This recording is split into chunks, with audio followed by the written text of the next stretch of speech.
नमस्कार। कैसे हैं आप सब लोग? आशा करता हूँ कि आप सब लोग स्वस्थ होंगे और कुशल मंगल होंगे। आज हम डिस्कस करेंगे chapter light, shadows and reflections के बारे में। सबसे पहले ये समझने की कोशिश करते हैं, what are the three terms light, shadow and reflection mean? What do you understand from that? Let's talk about light first. रोशनी क्या होती है?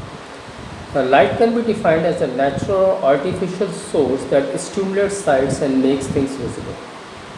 ऐसी कोई भी प्राकृतिक चीज़ या अप्राकृतिक चीज़, मानव निर्मित चीज़, जिसके द्वारा हम किसी चीज़ को देख सकें, किसी दूसरी चीज़ को देख सकें और हम उसको समझ सकें, उसे लाइट कहते हैं।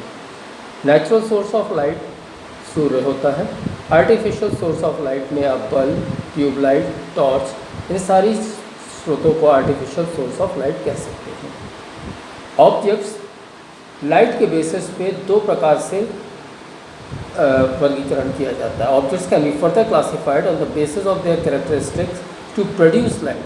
क्या वो लाइट पैदा करने की क्षमता रखते हैं या नहीं रखते हैं, उसके हिसाब से दो प्रकार से वर्गीकरण किया जा सकता है। पहला ल्यूमिनस ऑब्जेक्ट्स एंड दूसरा non luminous objects. What are luminous objects? Objects which can give out or emit light to stimulate sight are called as luminous objects such as sun, bulb, torch, etc. ऐसे कोई भी पदार्थ जो रोशनी पैदा करने की क्षमता रखते हैं, जिसके कारण हम किसी चीज़ को देख सकते हैं, उसकी रोशनी पड़ने के कारण हम उस चीज़ को देख सकते हैं, उसको हम ल्यूमिनस ऑब्जेक्ट्स कहते हैं। जैसे आपके घर में बल्ब हुआ, ट्यूबलाइट हुई, एलईडी बल्ब्स हुए, टॉर्च हुए, ये सारे ल्यूमिनस ऑब्जेक्ट्स कहलाते हैं। Natural luminous object of course sun. Non luminous objects ऐसे पदार्थ जो रोशनी अपने द्वारा नहीं बना सकते हैं और जिनसे कोई भी रोशनी नहीं पैदा हो सकती, उनको नॉन ल्यूमिनस ऑब्जेक्ट्स कहते हैं। जैसे कि लकड़ी, वुड, प्लास्टिक, वॉल्स एक्सेट्रा, ये सारे नॉन ल्यूमिनस ऑब्जेक्ट्स हो गए। अब शैडोज, परछाई किसे कहते हैं?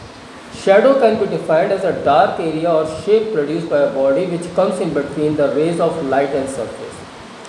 रोशनी और सतह के बीच में जब कोई चीज़ आती है और उसके कारण वह चीज़ उससे टकराई हुई रोशनी को अपने द्वारा आर पार नहीं जाने देती है, तो हमको सतह पे जो चीज़ मिलती है उसे हम छाया कहते हैं।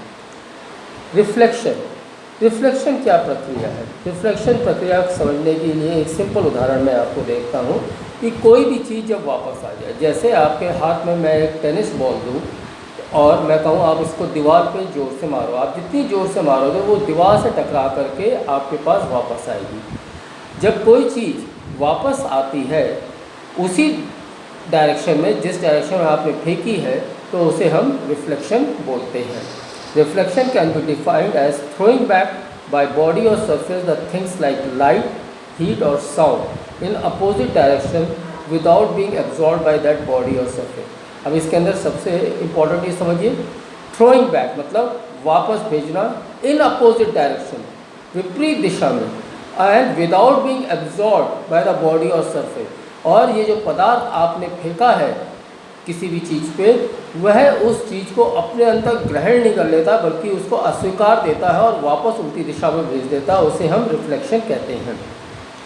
अब जब बात करते हैं किस प्रकार की अलग अलग प्रकार के हमारे को पदार्थ मिलते हैं जिसके कारण लाइट आर पार जा सके, कुछ हद तक जा सके या बिल्कुल नहीं जा सके। जब हम रोशनी को बारे में बात करते हैं तो रोशनी एक माध्यम के जब आर पार बिल्कुल जा सकती है तो उसे हम ट्रांसपेरेंट कहते हैं। वह रोशनी झिलमिला जाए, फैल जाए तो उसे हम ट्रांसल्यूसेंट कहते हैं, और लास्ट में वह रोशनी उस चीज़ को आर पार नहीं कर सके तो उसे हम ओपेक कहते हैं। The objects can be classified on the basis of their ability to allow light to pass through it completely, partially और नॉट एट ऑल। पदार्थों को हम तीन प्रकार से वर्गीकृत कर सकते हैं इस चीज़ को ध्यान में रखते हुए, क्या वह रोशनी को अपने द्वारा अपने अंदर से आर पार होने की क्षमता रखती हैं कि नहीं। तीन प्रकार की चीज़ें, जैसे मैंने बोला ट्रांसपेरेंट, हाँ रोशनी पूर्ण रूप से चली जाएगी, एग्जाम्पल प्लेन ग्लास। ट्रांसल्यूसेंट कुछ हद तक जाएगी और कुछ हद तक नहीं जाएगी, जैसे आप कपड़े के द्वारा रोशनी निकालने की कोशिश करें, या स्टेन्ड ग्लास। ओपेक बिल्कुल नहीं जाएगी, जैसे कि लकड़ी और कंक्रीट वॉल, दीवार के थ्रू रोशनी नहीं जाएगी। Transparent objects, these are those kind of objects through which light can pass very easily. ऐसे कोई भी माध्यम जिसके अंदर से रोशनी आर पार बड़े आसानी से हो सके, उनको हम ट्रांसपेरेंट ऑब्जेक्ट्स बोलते हैं, जैसे कि plain glass, air, water. Translucent objects, these are those objects through which light can pass only partially. कुछ हद तक रोशनी आर पार उस माध्यम से जा सके, उसको हम ट्रांसल्यूसेंट ऑब्जेक्ट बोलेंगे। The objects allow some part of light to pass through them.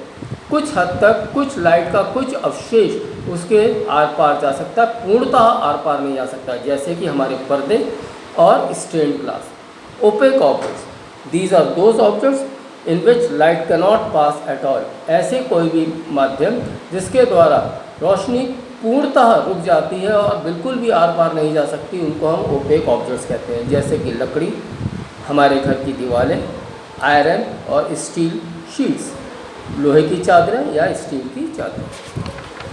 अब व्हाट एग्जैक्टली आर शैडोज? छाया से आप असलियत में क्या समझते हैं? A opaque object which is blocking the path of the light producing a dark region on the surface of the screen is called as shadow. कोई भी ऐसा पदार्थ जिसके थ्रू लाइट नहीं जा सकती आर पार, उसको हम ओपेक ऑब्जेक्ट कहते हैं। जब ओपेक ऑब्जेक्ट को हम रोशनी के सामने रखते हैं, वो या तो रोशनी को पूर्णतः उल्टी दिशा में भेज देता है या उसे पूर्ण रूप से सोख लेता है, जिसके कारण वह लाइट आगे नहीं बढ़ सकती है। तो जो क्षेत्र के अंदर रोशनी आगे नहीं बढ़ सकती, उस क्षेत्र के पीछे एक फिगर बन जाती है, एक दृश्य बन जाता है, जिसको हम इंग्लिश में शैडो या हिंदी में छाया बोलते हैं। The objects can be of any color, but its shadow will always be black in color because it is not illuminated by light. वह पदार्थ बेशक किसी भी रंग का हो, हरा हो, लाल हो, पीला हो, नीला हो, इससे कोई मतलब नहीं होगा, लेकिन अगर वह रोशनी को अपने से आर पार नहीं जाने दे रहा है, तो उसकी छाया हर समय काली ही बनेगी। हर समय याद रखिए, छाया का सिर्फ एक ही रंग होता है, वह रंग है काला।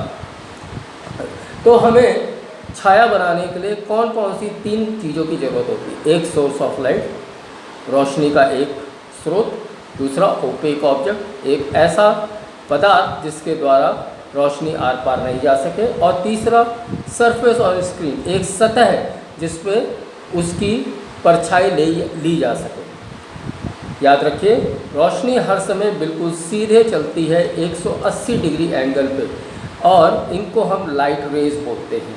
Light always travels in straight lines and these are called as light rays. When an object which is opaque in nature comes between the path of light and blocks those light rays by reflecting them back in opposite direction. जब light rays के बीच में ऐसा कोई भी पदार्थ आ जाता है जो या तो रोशनी की किरणों को पूर्णतः उल्टी दिशा में वापस कर देता है या उन्हें सोख लेता है, तो इसके कारण हमको जो चीज़ मिलती है सरफेस और स्क्रीन पे, उसको हम शैडो यानी छाया बोलते हैं। Shadow is always black in colour and there is no significance of the colour of the object. Shadow का कलर, जैसा मैंने पहले बताया है, छाया का कलर हर समय काला होगा। यह बिल्कुल नहीं उस चीज़ पर डिपेंड करता है कि वह पदार्थ जो छाया बना रहा है उसका रंग कुछ भी हो सकता है, लेकिन उसकी छाया हर समय काली ही होगी।